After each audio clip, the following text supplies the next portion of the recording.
एक क्राइम के अनुसार, कानून के अनुसार इसमें कोई अपराध नहीं है, ये एक एक्सीडेंट है। और एनएचआरसी का तो इसका कोई रोल ही नहीं बनता।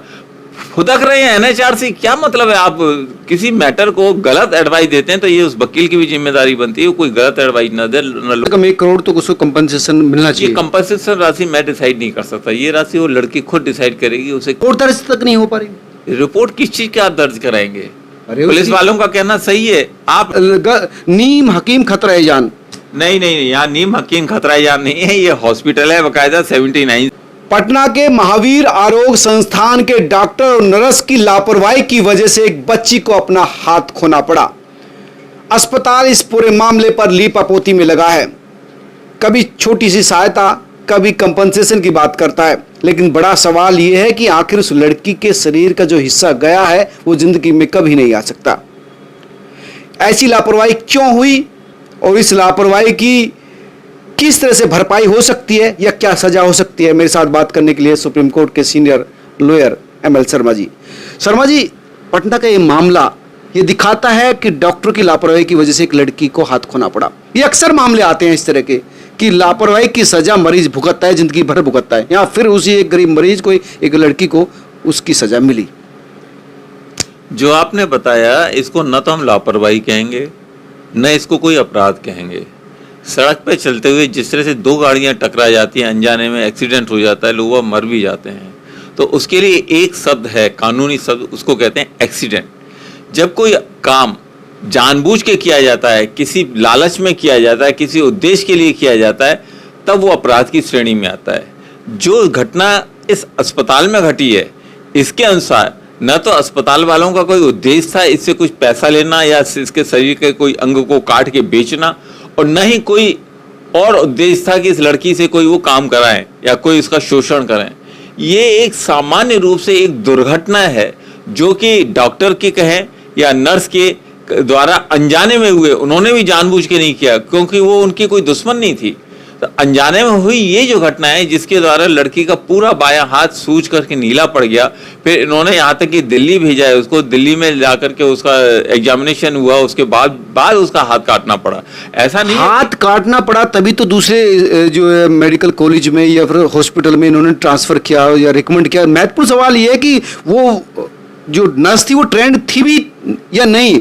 अब उसने वेन की जगह आर्टरी में लगा दिया, डॉक्टर रात भर देखने नहीं आया, तो नेग्लिजेंसी किसकी है, हॉस्पिटल की है कि नहीं है? नहीं, जिस तरह से डॉक्टरों का स्टेटमेंट आया है, जो चार्ट सामने आया है, हॉस्पिटल वालों ने बताया है, सामने इंजेक्शन लगा है, डॉक्टर के सामने इंजेक्शन लगा है। जब उसको दर्द हुआ तो रात भर वो चेक करता किया गया इस लड़की को बार बार। जब उन्होंने देखा कि मामला सीरियस हो रहा है तब उन्होंने दिल्ली भेजा है IGM में, और तो वहाँ पे डॉक्टरों से उन्होंने बात की है। बात करने के बाद में डिसाइड किया गया ब्लड का सर्कुलेशन बंद हो रहा है, अगर ये हाथ नहीं काटा गया तो ये लड़की मर जाएगी। तो लड़की की जान बचाने के लिए हाथ को काटा गया, न कि हाथ को इसलिए काटा गया कि हाथ को बेचा जाए। तो अब यहाँ पे ये देखना चाहिए कि अस्पताल वालों के द्वारा जो अस्पताल के अंदर में जो एक्सीडेंट होता है, इसको एक्सीडेंट कहेंगे आप, ये कोई अपराध में नहीं आता, एक्सीडेंट कहेंगे। न तो इसमें लड़की से पैसा लिया गया है।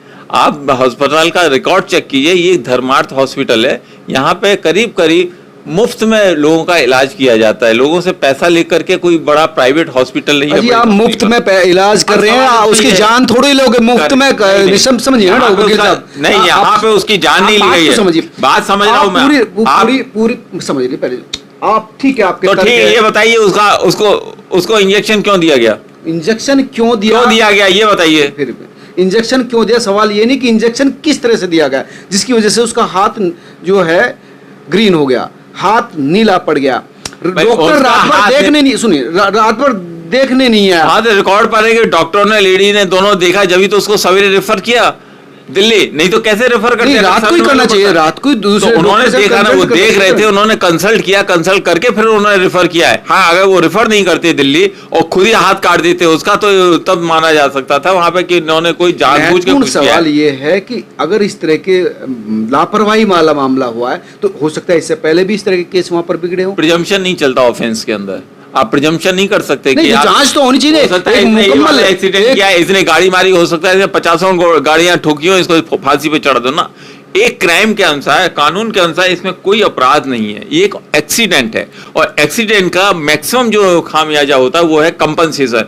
सड़क पे दुर्घटना होने में आदमी मारा जाता है तो उसके बदले कंपनसेशन मिलता है। इसी तरह से अस्पताल में ये एक दुर्घटना हुई है, इसकी जिम्मेदारी डॉक्टरों पे इसलिए भी नहीं आ सकती कि उन्होंने तुरंत आईजीज में कंसल्ट किया, कंसल्ट करके लड़की को भेजा है, 3 लाख रुपए खर्च हुए हैं उसके ऊपर, सब कुछ हुआ है, और फिर लड़की की जान बचाने के लिए इसका बायां हाथ काटा गया। नहीं तो ये तो वहीं रखे रहते, कुछ नहीं करते, लड़की को निकाल के बाहर कर देते। कौन पूछने आता था वहां पे? या टीवी अच्छा, पे कोई नहीं, अंधेर कृति है क्या? कैसे बाहर कर देते आप? क्यों नहीं कर सकते थे? कौन था वहां पे उस समय? आप लोग टीवी पे बात कर रहे हैं चारों तरफ, ये हुआ वो हुआ, उस समय अगर इसको निकाल के बाहर कर देते, दूसरे हॉस्पिटल में भर्ती करा देते, तो क्या पता चलता किसी को? कुछ नहीं होता। यहाँ पे जो हुआ है, आप ये भी देखिए कि हॉस्पिटल वालों की कोई नीयत खराब नहीं थी, उन्होंने भरपूर कोशिश की है। मैं हॉस्पिटल वालों के पक्ष में नहीं बोल रहा हूं, कानून के हिसाब से ये कोई अपराध नहीं है, ये एक अचानक एक्सीडेंट है जो कि जिसको हम लापरवाही भी नहीं कह सकते। ये एक्सीडेंट है जो कि अनजाने में हुआ है। लापरवाही नहीं है कि पूरी रात वो परेशान रही लड़की भी परेशान नहीं, हॉस्पिटल वालों ने दिल्ली कंसल्ट किया है, सवेरे तुरंत भेजा है दिल्ली नहीं किया है, दिल्ली तो कई दिन बाद वो लड़की गई है। सबसे पहले तो उसने हाथ कब कटा है? हाथ कब कटा बताइए आप? कितने दिन में कटा हाथ? कई दिन बाद कटा। कई दिन बाद कटा, तो उसका ट्रीटमेंट होता रहा ना बराबर? कोई ये तो नहीं वो वहां पर गई, हाथ वहां पे भी कटने की बात हुई, फिर एम्स दिल्ली आई, उन्होंने भी कहा कि इसका हाथ कटका, फिर वापस पटना गई, उधर गई। सबसे महत्वपूर्ण बात यह है कि वो बच्ची गरीब परिवार से। आप खुद सही बात कर रहे हैं, लड़की ने वहां भी कई हॉस्पिटल में चेक कराया, उसके बाद में दिल्ली गई, और दिल्ली जाने जो ये सब में जितना उसका खर्चा हुआ वो कंपनसेशन होटल हॉस्पिटल वालों ने किया है। तो ये अपराध कहां से हो गया? मुझे ये बताइए, ये कि कानूनी रूप से इसको कैसे आप अपराध साबित कर सकते हैं? कानूनी रूप से ऐसे हो सकता है कि एक तो ये देखा जाएगा कि जो उसको इंजेक्शन लगाया, अगर आप गलत इंजेक्शन, डॉक्टर के पास क्यों जाता है? घर पे इलाज क्यों नहीं करता इंसान? इसका नहीं है, इसलिए जाता है कि वो एक्सपर्ट माने जाते हैं। अगर एक्सपर्ट ही नीम हकीम खतरा है जान। नहीं, यहाँ नीम हकीम खतरा जान नहीं है, ये हॉस्पिटल है बकायदा, 79 से चल रहा है, ये नीम हकीम वाली बात नहीं है। यहाँ ये कानून के रूप से अगर आप देखना चाहते हैं तो ये अपराध है, आपको सिद्ध करना होगा, और अपराध के लिए आपको ये नहीं, कंपनसेशन अपराध की श्रेणी में नहीं आता, कंपनसेशन एक्सीडेंट की श्रेणी में आता है। जब एक्सीडेंट होता है तो कंपनसेशन दिया जाता है, और अपराध तब होता है जब हॉस्पिटल वालों ने किसी उद्देश्य से इस अपराध को अंजाम दिया हो, काम को अंजाम दिया हो कि इस तरह से इंजेक्शन लगाने से हॉस्पिटल को ये फायदा होगा। कहां कोई इंटेंशन नहीं है, कोई ऑब्जेक्ट नहीं है, कोई फायदा नहीं है, तो ये अपराध की श्रेणी में कैसे आएगा? इसको महज आप एक्सीडेंट बोल सकते हैं। लापरवाही की वजह से किसी की जान जाए तो वो अपराध लापरवाही में नहीं। लापरवाही वहां होती है जहां कोई ऑपरेशन हो रहा हो, ऑपरेशन में कोई चीज छूट गई अनजाने में। यहाँ पे जो है ये एक्सीडेंट इसको बोलेंगे, बाई चांस, बजाय नर्व में, बजाय नसों में इंजेक्शन लगने के वो इंजेक्शन मांस में लग गया। ये लापरवाही नहीं है, ये एक्सीडेंट है। 3 इंजेक्शन लगने थे, 2 इंजेक्शन नस में सही लग गया, तीसरा इंजेक्शन उसका सुई आपके भटक गई, तो ये उसने जानबूझ के नहीं किया है। अगर लड़की ने, नर्स ने, डॉक्टर ने जानबूझ के किया, लाओ इसके मसल्स में इंजेक्शन लगाते थे, साली मर जाएगी, तो इसको बेचने से, किडनी बेचने से हमको फायदा हो जाएगा। क्या पता ऐसा हो? अगर कोई ऐसा है तो आप इंक्वायरी करवाइए, क्योंकि वो अस्पताल बड़ा है, प्रभावशाली लोग हैं, उसकी जो है रिपोर्ट दर्ज तक नहीं हो पा रही। रिपोर्ट किस चीज का आप दर्ज कराएंगे? पुलिस वालों का कहना सही है, आप रिपोर्ट दर्ज कराते हैं तो रिपोर्ट दर्ज आप एक्सीडेंट की करा सकते हैं, साहब बाई चांस ही हुआ, इनको कंपनसेशन देना हुआ। लेकिन आप एक ऐसा, इन्होंने अपराध किया, इन्होंने जानबूझ के हमारे साथ ये किया, तो आप ये बताइए जानबूझ के क्यों किया? व्हाट वाज द मोटो, क्या था, ऑब्जेक्ट क्या था? जब तक आप मोटो नहीं बताएंगे, ऑब्जेक्ट नहीं बताएंगे, रीजन नहीं बताएंगे, तब तक वो अपराध की श्रेणी में आ ही नहीं सकता। ये सिंपल, जिस तरह सड़क पे एक्सीडेंट होता है उसी तरह से हॉस्पिटल का एक्सीडेंट है।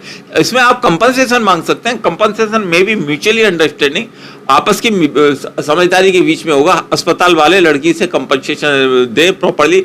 अगर अस्पताल वाले ढंग का कंपनसेशन नहीं दे सकते तो लड़की के पास में एक अफसर है, वो 200 CRPC में मजिस्ट्रेट के पास कंप्लेंट दाखिल करें कि साहब मेरे साथ साथ इस तरह से लापरवाही के साथ मेरे साथ ये दुर्घटना घटना हुई है और ये हॉस्पिटल वालों की वजह से हुई है, इसलिए हॉस्पिटल वाले मेरे को कंपनसेशन दें। इससे ज्यादा इसके अंदर कोई अपराध नहीं। वहां पर एक वकील पहुंची है, मुझे लगता नहीं कि वो ट्रेंड वकील है, तो उनका कहना कि NHRC में उसको ले जा रहे हैं मामले को। NHRC इसमें क्या करेगा?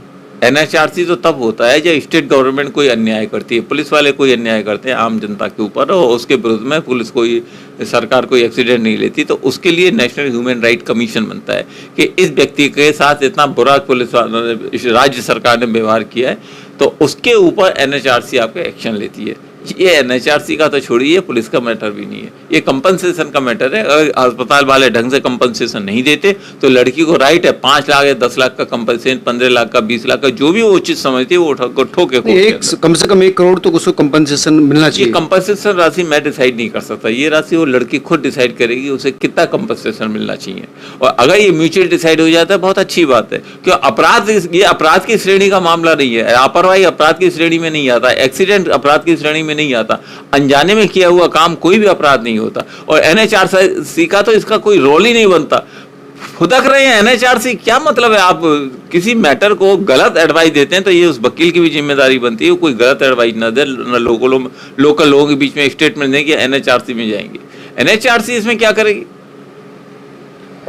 तो ये थे डॉक्टर सुप्रीम कोर्ट के सीनियर एडवोकेट ML शर्मा, जिनका कहना था कि इस पूरे मामले में लड़की को कंपनसेशन तो जरूर मिलना चाहिए, साथ ही कंपनसेशन में धनराशि भी और उसकी जिंदगी के निर्वहन के लिए कम से कम जो भी हॉस्पिटल की तरफ से उनको प्रोवाइड करना चाहिए। और ये जितनी जल्दी हो जाए उतनी ही जल्दी जरूरी है। हाँ, ये बात जरूर है कि ये क्राइम किस तरह से हुआ, हालांकि वकील साहब क्राइम नहीं मान रहे, लेकिन मेरी नज़र में क्राइम है किस तरह से हुआ, इसके पीछे क्या मनोदशा थी उस नर्स की और किस तरह से नेग्लिजेंसी हुई डॉक्टर की तरफ से, ये भी एक जांच का विषय है। इस पर भी मुकम्मल जांच होनी चाहिए। लेकिन अस्पताल थोड़ा बहुत कंपनसेशन देकर निकलना चाहे तो वो ठीक नहीं है, उसके लिए फिर दूसरे रास्ते हैं।